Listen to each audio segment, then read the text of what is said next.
Luckily I hadn't used it yet.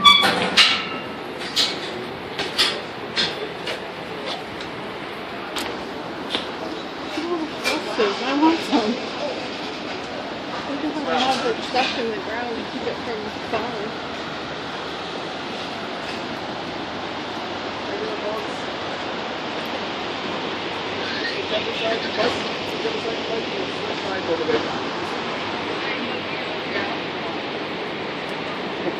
The sides are the best, just so you know.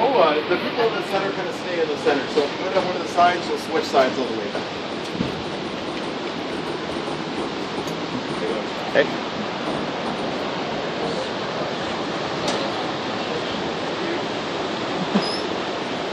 Don't drop it. I would.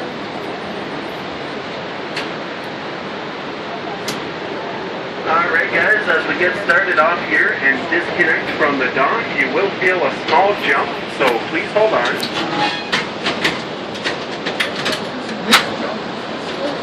This is the one.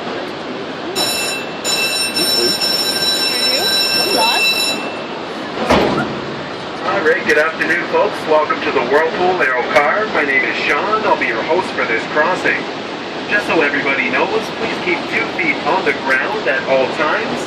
Please no leaning or reaching over the railing. And when we get to the opposite side, you will be switching sides on the car, so don't worry about missing the view. Alright, so to get us started off, we are currently suspended between 2 Canadian points. Colts Point is the side we just left, and we are approaching Thompson Point on the far end. Even though we are between these 2 Canadian points, we do cross the American border 4 times on a full trip. The border runs down the center of the river. It makes a V at the Whirlpool, so we cross it twice on the way over and twice on the way back. And we are currently suspended 250 feet, or about 70 meters above the water. And the span from one side to the other is 550 meters, or 1,800 feet across. And you folks will probably notice, looking to the right side of the car, there's some rapids coming towards us. These rapids here are Class 6. They are the roughest in the world. They're traveling towards us at about 35 to 40 kilometers an hour. And the volume of water flowing through the river beneath us now is 170 million liters per minute. And I was mentioning before how we are between 2 Canadian points, so you'll find the United States over on the right side of the car. Where you see that construction equipment at the top of the cliff, that's Whirlpool Skate Park in Niagara Falls, New York. And continuing down the river, you'll see just a slice of a concrete structure off in the distance. That's the Robert Moses Generating Station. It's located in Lewiston, New York. And the Canadian power plants can be found just a little further down the river and around the bend in Queenston, Ontario. Those are called Sir Adam Beck Generating Stations 1 and 2. And for you folks looking to the left side of the car, this whole area here on my left is what is considered the Niagara River Whirlpool. The Whirlpool is 25 hectares or 60 acres from its mouth to its exit. And I'll let you know right now, the water level is extremely high. I don't believe I've ever seen it this high, so you wouldn't see it flow like it is now on a typical day. On a normal day, it would flow counterclockwise up until midnight, at which point they would increase the amount of water being diverted for hydroelectric power. At that time, the water level would lower by 20 feet, and then you would see it start to spin clockwise. We've had a bit of wind and rain recently. That's the only explanations I can think about why the water level is so high right now. But on a typical day, you'd see it counterclockwise during the daytime and clockwise at nighttime. And as far as the depth of the water goes, around its shoreline, the Whirlpool is 12 to 18 meters deep, or 35 to 50 feet. And in the center, it's 125 feet, or about 40 to 45 meters deep.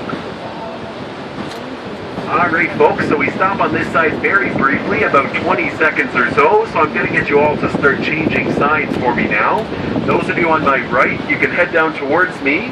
But those of you on my left, they're going to move away from me, and just be careful in front of the gates. You'll feel a little jump when they apply and release the brakes. Okay, folks, down on the end there, around to the other side. Thank you very much. Thank you. Hey, folks, down this way.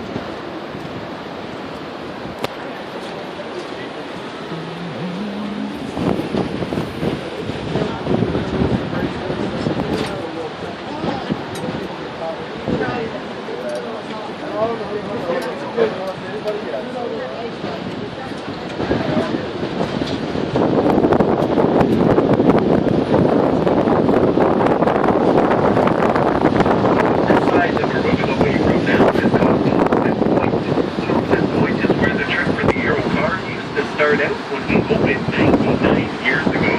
Our opening days in August of 1916. We don't have anyone get on or off on this side anymore because some of the machinery moving the Aero Car is inside of that cave, and you would have to go through the cave to get to the top.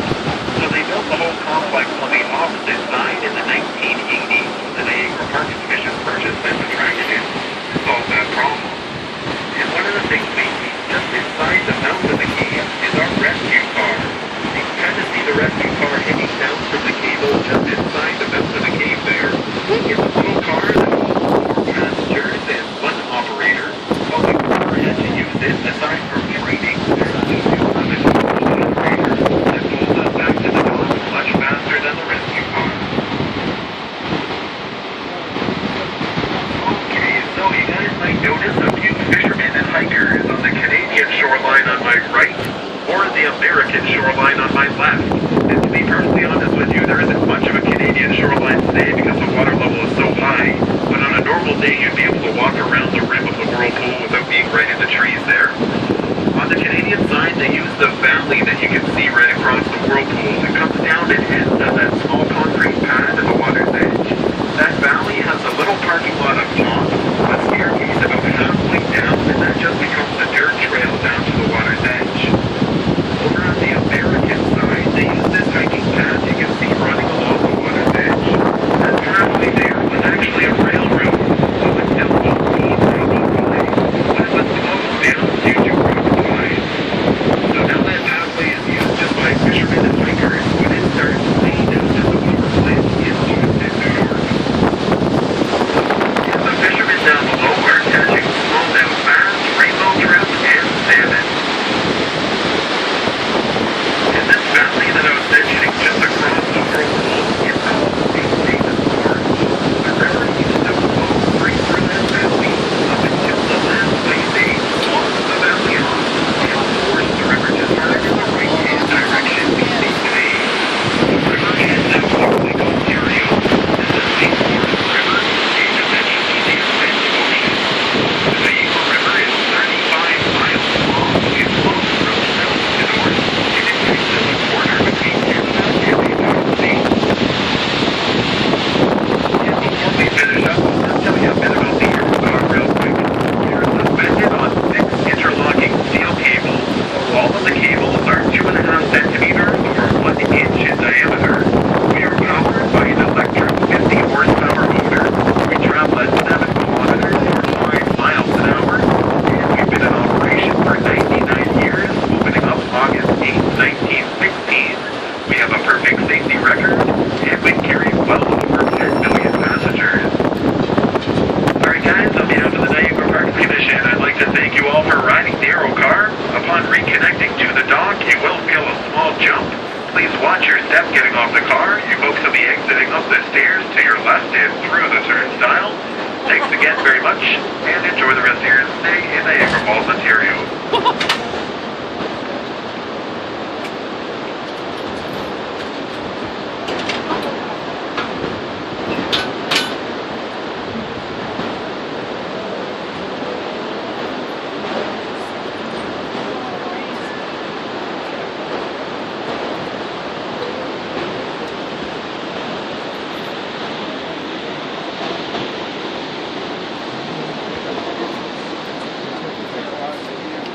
Thanks for coming, sir. Thanks a lot. Have a nice day.